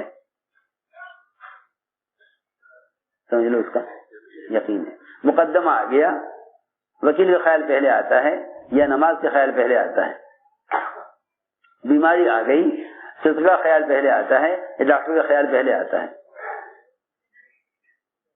بیماری آئی تو صدقہ کا خیال پہلے آیا یا ڈاکٹر کا خیال پہلے آیا؟ بس یہی فیصلہ ہو جائے گا کہ ایمان ہے یا نہیں ہے. یہی فیصلہ ہو جائے گا کہ ایمان ہے یا نہیں ہے. یہ کہنا کہ اللہ نے انسان کی ضرورت کے لیے کائنات میں اسباب بنائے ہیں، یہ باتیں تو وہ لوگ کرتے ہیں جو نظام کائنات کو اللہ کا ضابطہ سمجھتے ہیں. نظام کائنات اللہ کا ضابطہ نہیں ہے. نظام کائنات اللہ کا ضابطہ نہیں ہے. کائنات ضابطہ نہیں ہے، وہ تو احکام ضابطہ ہیں. اللہ کے احکام ضابطہ ہیں. اللہ کے احکام ضابطہ ہیں. کائنات، نظام کائنات ضابطہ نہیں ہے. ہم نے عرض کیا کہ ہم آتے ہیں عمل کی طرف، ہم آتے ہیں صدقات کی طرف. جب ڈاکٹر مریض سے ہاتھ اٹھا لیتے ہیں اور کہتے ہیں کہ ہمارے پاس کا کوئی علاج نہیں ہے، پھر یہ بھاگتے ہیں کہ لاؤ کوئی صدقہ کرو، کیونکہ اب اسباب کی امید ختم ہو گئی اور ہمارا آدمی اب اسباب کی دنیا سے نکل رہا ہے. جی ہاں، جلدی کوئی انتظام کرو. یعنی اسباب کی دنیا میں فیل ہونے کے بعد صدقات کی طرف آنا یہ خود غرضی ہے، یہ یقین نہیں ہے. یہ کیا ہے؟ خود غرضی ہے. یہ کوئی یقین نہیں ہے. یہ کوئی یقین نہیں. تو نے اللہ کو مؤخر کیا، عمل کو مقدم کرنا اللہ کو مقدم کرنا ہے، اور تو کو مقدم کرنا اللہ کو مؤخر کرنا ہے. کسی بھی حاجت کے لیے سبب کو مقدم کرنا، اللہ کو پیچھے کرنا ہے. سیدھی بات ہے. وہ تو اللہ کی طرف پہلا قدم اٹھانے والا اللہ کی طرف وہی شخص ہے جو سبب سے پہلے عمل کے لیے قدم اٹھا لے.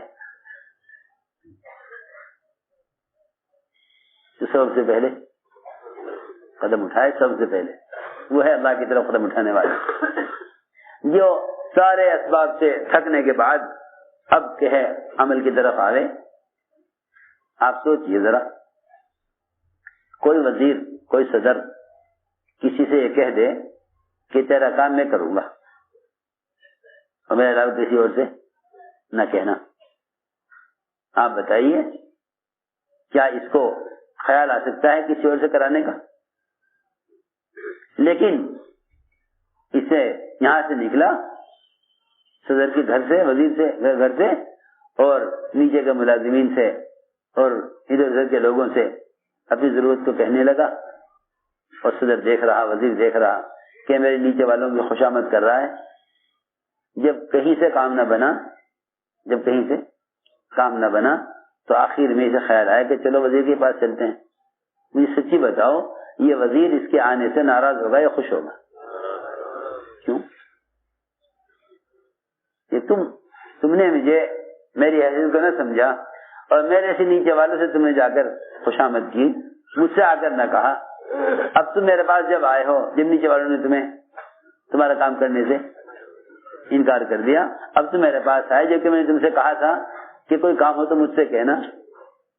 سوچو تو صحیح، جب ایک محتاج وزیر اس بات سے ناراض ہو سکتا ہے کہ تم پہلے میرے پاس کیوں نہیں آئے جبکہ میں تم سے کہا ہوا تھا، تو پھر اللہ رب العزت کتنے ناراض ہوں گے ان لوگوں سے جو اللہ سے پہلے بندوں کی طرف اپنے حاجت کو لے کر چلے جائیں۔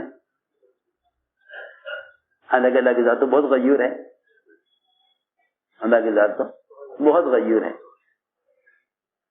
ہم یاد کرنا چاہتے ہیں کہ اعمال کو مقدم کرو، اعمال کو اسباب پر مقدم کرو، کیونکہ قدرت اسباب کے ساتھ نہیں ہے، نہ قدرت اسباب کے ساتھ ہے نہ وعدے اسباب کے ساتھ ہیں۔ اسباب تو قدرت سے بنے ہیں، صرف اسباب میں قدرت رکھی نہیں گئی، اسباب میں قدرت رکھی نہیں گئی، قدرت سے اسباب بنے ہیں، چاہے فرشتے ہوں، چاہے انبیاء اور اولیاء ہوں، چاہے وہ ساری دنیا کے مادی شکلیں ہوں، یہ سب کے سب قدرت سے بنے ہیں،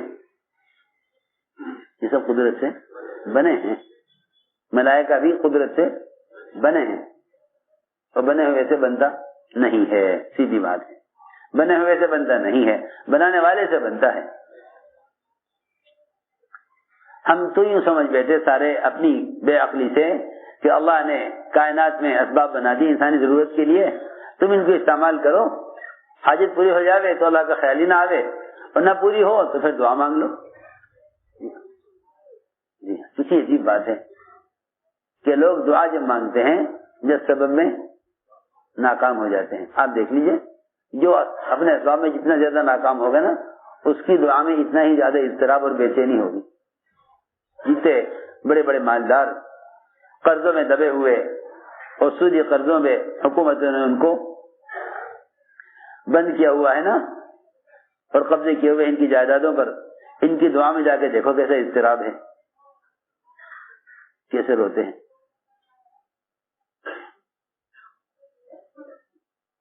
کیونکہ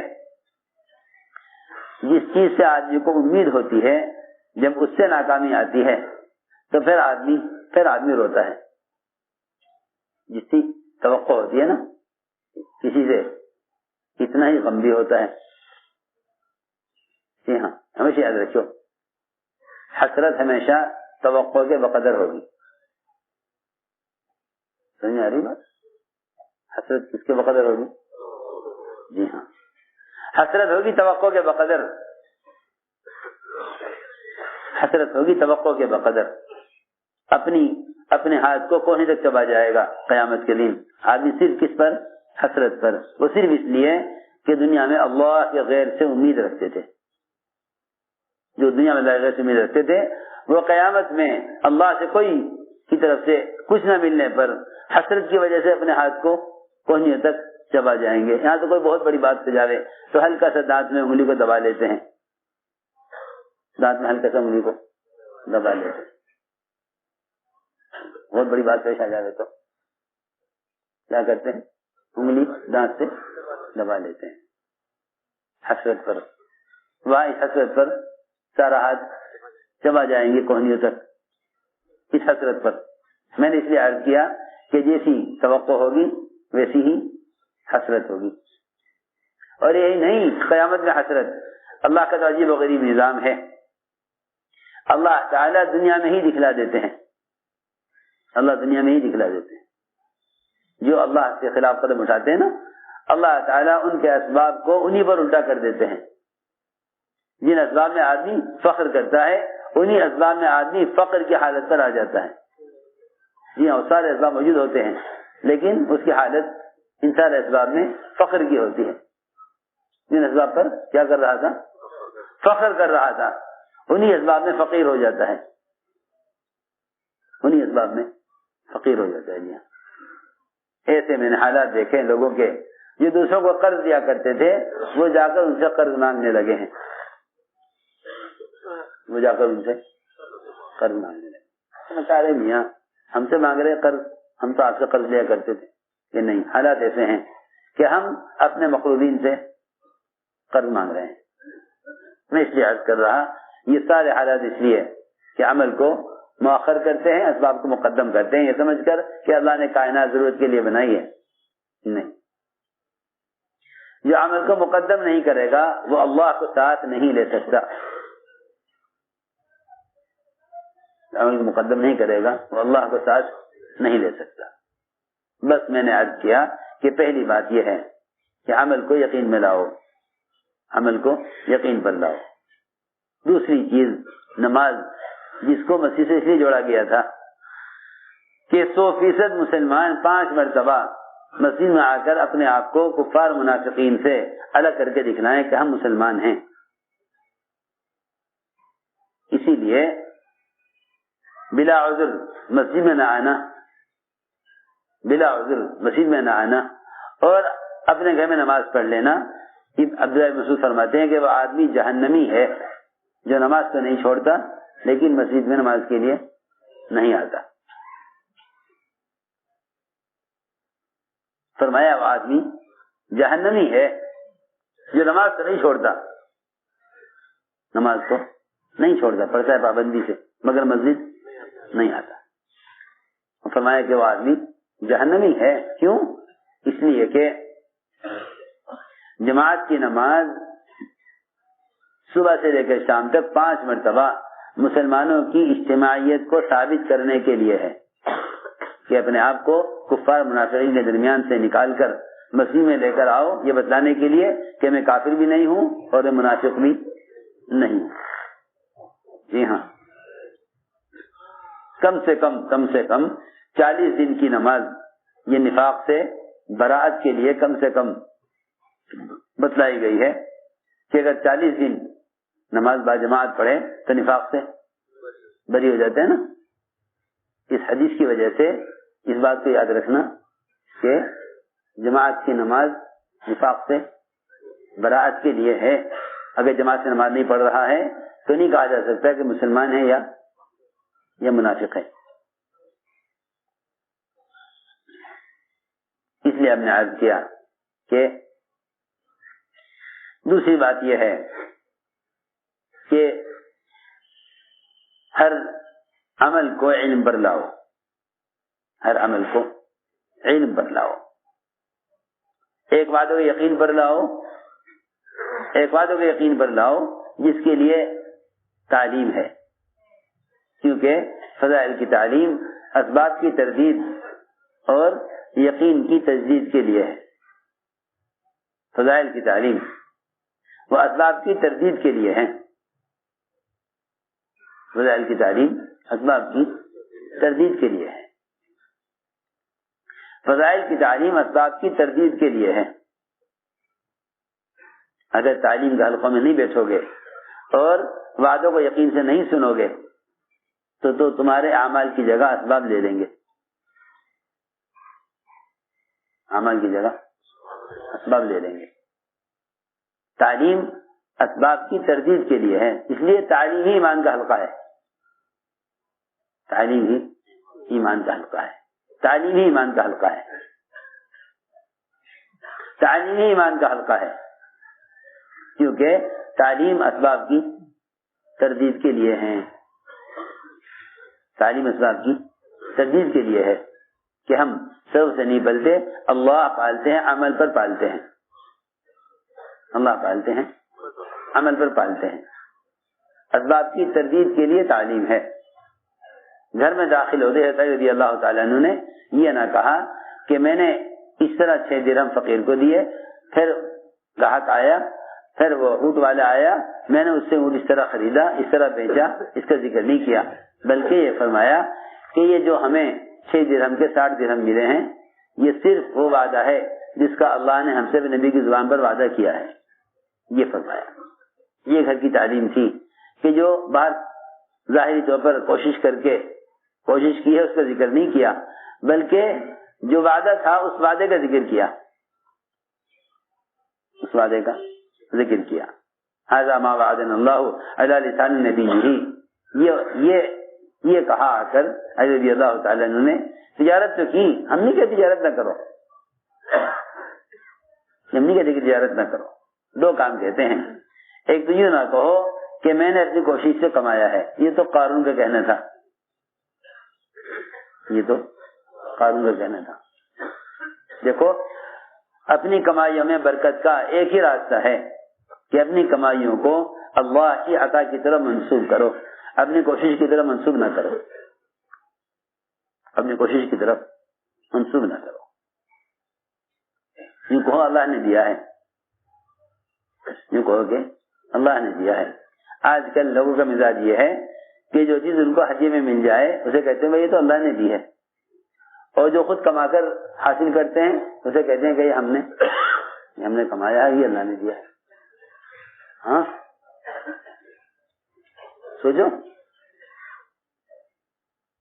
یہ تو ہم نے کوشش سے کمایا ہے، اور جو کہیں ہدیے میں آ جائے اسے کیا کہتے ہیں؟ یہ اللہ نے دیا ہے۔ دیکھو تو صحیح کیسے 2 راستے بنائے، کیسے 2 راستے بنائے کہ نعوذ باللہ اللہ تو بس وہی دیتے ہیں جو ہماری کمائی کے بغیر آ جائے، اور باقی جو ہم اپنی کمائی سے لیتے ہیں، کوشش سے لیتے ہیں، وہ ہم اپنی اختیار سے لیتے ہیں۔ نہیں، کیسی عجیب بات ہے کہ لوگ ہدیے کی چیز کو تو منسوب کرتے ہیں اللہ کی طرف، اور کمائی کی چیز کو منسوب کرتے ہیں اپنی ذات کی طرف۔ کتنی بڑی حماقت ہے، اور کتنی بے برکتی آئے گی اس سے۔ حالانکہ قارون نے کہا تھا کہ اللہ نے کچھ نہیں دیا، یہ تو میں نے اپنی کوشش سے کمایا ہے، انما اوتیتہ علی علم عندی۔ تو میں نے عرض کیا کہ تعلیم کا مقصد اسباب کی تردید ہے اور ایمان کی تجدید ہے اس کے اندر، کیونکہ وعدے عملوں کے ساتھ ہیں، اور قدرت وعدوں کے ساتھ ہے۔ اگر اللہ تعالیٰ کی قدرت فائدہ اٹھانا چاہو تو عمل کو مقدم کر دو سبب پر، ملے گا پھر بھی قدرت سے ہی ملے گا۔ اگر تم سبب کو مقدم کرو گے تب بھی قدرت سے ملے گا، لیکن دنیا میں ملے گا، آخرت میں نہیں ملے گا۔ اگر عمل کو مقدم کر دو تو پھر اللہ تعالیٰ دنیا میں دیں گے بغیر کسی امید اور بغیر کسی گمان کے، اور آخرت میں اس کا اجر پورا ملے گا۔ اس لیے ہم نے عرض کیا کہ ہر عمل کو وعدوں کے یقین پر لاؤ، اور ہر عمل کو علم پر لاؤ، اس لیے کہ جو عمل علم کے مطابق نہیں ہے وہ اللہ کے یہاں قابل قبول نہیں ہے، اور جہالت اللہ کے یہاں عذر نہیں، جہالت اللہ کے یہاں عذر نہیں۔ اے اللہ مجھے تو معلوم نہیں تھا، جہالت اللہ کے یہاں عذر نہیں، جہالت اللہ کے یہاں عذر نہیں۔ اے اللہ مجھے تو معلوم نہیں تھا کہ اللہ کے یہاں جہالت عذر نہیں، اس لیے خود جہالت سے نکلو، دوسروں کو جہالت سے نکالو، اس کے لیے نقل و حرکت ہے۔ اللہ کے راستے کا نفر وہ علم حاصل کرنے اور علم کو مت تک پہنچانے کے لیے اور امت کو جہالت سے نکالنے کے لیے ہے۔ اس لیے حضور اکرم صلی اللہ علیہ وسلم نے علماء کو اپنا وارث اور اپنے علم کی مثال بادل سے دی ہے، اپنے علم کی مثال۔ یہ آواز جو ہے نا شیطان کی آواز ہے، آواز نہیں ہونی چاہیے۔ کہا کہ علم کی مثال بادل کی طرح ہے۔ ان کی مثال بادل کی طرح۔ اور انبیاء علیہ السلام خود حضور اکرم صلی اللہ علیہ وسلم اپنے علم کی مثال بادل سے دے رہے ہیں۔ معلوم ہوتا ہے کہ زمین میں تو ہوگا جمود اور ٹھہراؤ، اور بادل میں ہوگی حرکت، تاکہ یہ بنجر زمین تک پانی پہنچائیں۔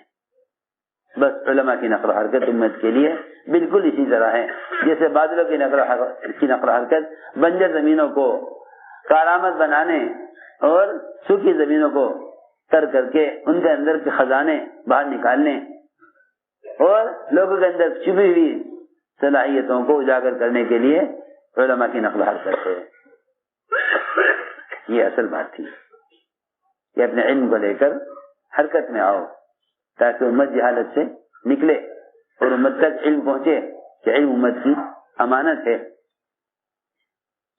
سمجھتے تھے کہ علم اور ذکر کا خلاصہ ہے اللہ کی اطاعت اللہ کے دھیان کے ساتھ ہو جائے، اللہ کی اطاعت اللہ کے دھیان کے ساتھ، یہ علم اور ذکر کا یہ خلاصہ ہے کہ اللہ کی اطاعت اللہ کے دھیان کے ساتھ ہو جائے۔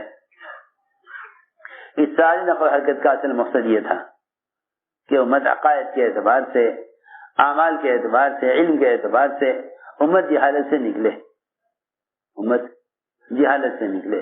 اس نقل و حرکت کا سب سے بنیادی مقصد علم سیکھنا اور امت تک علم کو پہنچانا ہے۔ مقصد ہی نفر کا یہ تھا۔ اللہ نے قرآن میں نفر کو محض قتال سے نہیں جوڑا۔ اس زمانے کے لوگ سمجھتے ہیں کہ نفر کے فضائل اور نفر کی اہمیت وہ قتال کے لیے تھی، یہ خیال غلط خیال ہے۔ اللہ تعالی نے نفر کو جو جوڑا ہے وہ علم کو سیکھنے اور علم کو سکھلانے سے جوڑا ہے۔ 70 علماء صحابہ شہید کیے گئے ہیں صرف امت کو علم پہنچانے کے لیے، جن کے پاس کوئی ہتھیار نہیں، کوئی مقابلے کا ارادہ نہیں، کوئی معرکہ یا کوئی میدان مقابلے کے لیے متعین نہیں، بغیر کسی غزوے کے، بغیر کسی مقابلے کے، بغیر کسی قتال کے اور بغیر مشرکین سے مٹ بھیڑ کے صرف 70 علماء شہید کیے گئے جو ایک علاقے میں علم کو پہنچانے کے لیے بھیجے گئے تھے۔ علاقے میں نجد کے مطالبے پر کتنے علماء؟ 70 علماء، سب کا سب شہید کیے گئے۔ کیوں جا رہے تھے؟ صرف علم پہنچانے کے لیے۔ تو ہم نے عرض کیا کہ نقل و حرکت اور خروج اس لیے ہے تاکہ وہ علم نہیں، وہ علم سیکھنے کے لیے وطن چھوڑیں، جن کے پاس علم ہے وہ علم پہنچانے کے لیے وطن چھوڑیں۔ یہ کہنا کہ بھائی جو کچھ سیکھنا ہوگا آئے گا ہمارے پاس، یہ کام نبوت کا نہیں ہے، بلکہ اللہ تعالیٰ قوموں سے پوچھیں گے قیامت میں الم یاتکم نذیر، کیا تمہارے پاس نبی نہیں آئے تھے؟ قوموں سے نہیں پوچھیں گے کہ تم نبی کے پاس کیوں نہیں گئے تھے۔ انبیاء علماء انبیاء کے وارث ہیں، اس وجہ سے تقاضا یہ ہے کہ خود چل کر قوم کے پاس جاؤ۔ اللہ کہیں گے نبیوں سے قیامت میں الم یاتکم نذیر، اور بھی قرآن کی آیتوں میں جگہ جگہ ملے گا۔ اللہ قوموں سے پوچھیں گے کیا تمہارے پاس نبی نہیں آئے تھے؟ ہمارے پاس نبی نہیں آئے تھے۔ یہ نبی کا کام ہے کہ وہ خود جا کر دوسروں کو دعوت دیں، خود جا کر دعوت دیں۔ اس زمانے میں دین کی نشر و اشاعت کے لیے مادی ذرائع، انسان سے خارجی چیزیں استعمال ہو رہی ہیں، حالانکہ امت تک دعوت کے پہنچانے کا یہ ذریعہ مسنون نہیں ہے، اور غیر مسنون ہونے کی وجہ سے غیر مؤثر بھی ہے۔ امت تک دین کی دعوت کے پہنچانے کے لیے آلات اور ذرائع یہ مسنون طریقہ نہیں ہے، یہ مسنون طریقہ نہیں۔ اور جو عمل خلاف سنت ہے وہ عمل مردود ہے، اور جو عمل خلاف سنت ہے بالکل بے اثر ہے، بالکل بے اثر ہے۔ اس زمانے میں تو لوگوں کا غلط خیال ہے یہ کہ چینلوں سے اسلام پھیل جائے گا۔ ہر سمجھتے تھے جب حق کو چلانے کے لیے باطل کو استعمال کیا جائے گا تو باطل چلے گا، حق نہیں چلے گا، تو باطل چلے گا، حق نہیں چلے گا۔ حق کے چلنے کے لیے ایک ہی راستہ ہے، حق چلنے کے لیے تو ایک ہی راستہ ہے کہ تم امت تک دین کو پہنچانے کے لیے سنت طریقہ اختیار کرو. فرماتے تھے کہ جب دعوت نبوت کے طریقے پر آ جائے گی تو اللہ تعالیٰ اس کی آواز کا پہنچانا اپنے ذمہ لے لیں گے. جب دعوت آئے گی نبوت کے طریقے پر، جب دعوت آئے گی نبوت کے طریقے پر تو اللہ اس کی آواز کا پہنچانا پکی بات ہے. صحابی کا بیٹا مشرکین کی قید میں کسی علاقے میں مدینے سے دور، اب انہیں فکر کہ بیٹے کی نماز کا کیا ہوگا فجر کی. وہ ایسی اندھیری کوٹری کے اندر قید ہے کہ وہاں پتہ ہی نہیں چلے گا کہ سورج کب نکلا، صبح صادق کب ہوئی. تو یہ اندازہ کرتے تھے کہ اس علاقے میں صبح صادق کتنے بجے ہو رہی ہے. اس وقت کا اندازہ کر کے یہ صحابی اپنے مدینے سے کہتے تھے بیٹے نماز کا وقت ہو گیا، نماز پڑھ لو. تو وہاں مشرکین کی قید میں انہیں آواز باپ کی پہنچ جاتی تھی. جی ہاں، وہ نماز پڑھ لیا کرتے تھے. عمر رضی اللہ عنہ مسجد نبوی سے ساریہ کو ہدایات دے رہے جمعہ کے خطبے میں. لوگ کہہ رہے مومنین بہک گئے، سو رہے، کیا بات ہو گئی، یہاں کہاں ساریہ ہے؟ جماعت آئی، کہا کہ مومنین آپ کی آواز ہمیں فلاں فلاں دن اتنے بجے وہاں پہنچ گئی تھی، اس وقت پر ہم نے آپ کے کہنے کے مطابق عمل کیا تو ہمیں فتح ہو گئی. اصل بات یہ ہے کہ اس زمانے میں کیونکہ علم کا سیکھنا سکھلانا اور باتوں کا پہنچانا محض رواجی شکلوں پر، آلات و ذرائع پر آ گیا ہے. مسلمان جو خود عملی سرمایہ ہے یہ تو کوشش کرتا ہے دنیا کے لیے، اور دین کی باتیں وہ آلات و ذرائع پر اور مشینوں پر اور مختلف قسم کی کے ذرائع پر آ گئی ہیں، اس لیے بات کا اثر ختم ہو گیا. ورنہ دعوت کا جو اصل طریقہ جہد ہے وہی اصل جہاد ہے کہ حدیث میں آتا ہے مسجد کی طرف چل کر آنا جہاد میں سے ہے. اس سے بڑھ کے کیا بات ہوگی؟ اس سے بڑھ کر کیا بات ہوگی؟ مسجد کی طرف چل کر آنا جہاد ہے. آپ اگر دین کی باتوں کو اعلیٰ کے ذریعے پھیلا دیں کہ لوگوں کو معلوم ہو جائے دین کیا ہے، یہ تربیت کا طریقہ نہیں ہے، یہ تعلیم کا طریقہ نہیں ہے. حضرت عمر رضی اللہ عنہ لکھا ہے ایک صاحب نے کہ مجھے مدینے سے لکھ کر بھیجے علم کیا ہے. حضرت فرمایا علم لکھ کر بھیجنے کی چیز نہیں ہے. حضرت نے کیا فرمایا؟ علم لکھ کر بھیجنے کی چیز نہیں ہے. اپنا وطن چھوڑو، مدینے آؤ، یہاں علماء کی صحبت میں رہو، یہاں رہ کر علم حاصل کرو.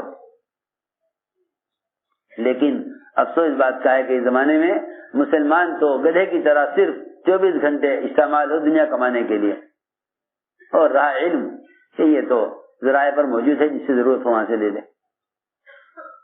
حالانکہ جب تک مسلمان کا بدن اور مال براہ راست طلب علم کے لیے خود استعمال نہیں ہوگا اور امت تک علم کو پہنچانے کے لیے یہ اس راستے کا مجاہدہ نہیں کریں گے. جیسے ایک حدیث کی تحقیق کے لیے مدینے سے سفر کریں، اللہ اکبر، مہینہ بھر کا سفر کر کے ایک حدیث کی تحقیق کے لیے جا رہے ہیں.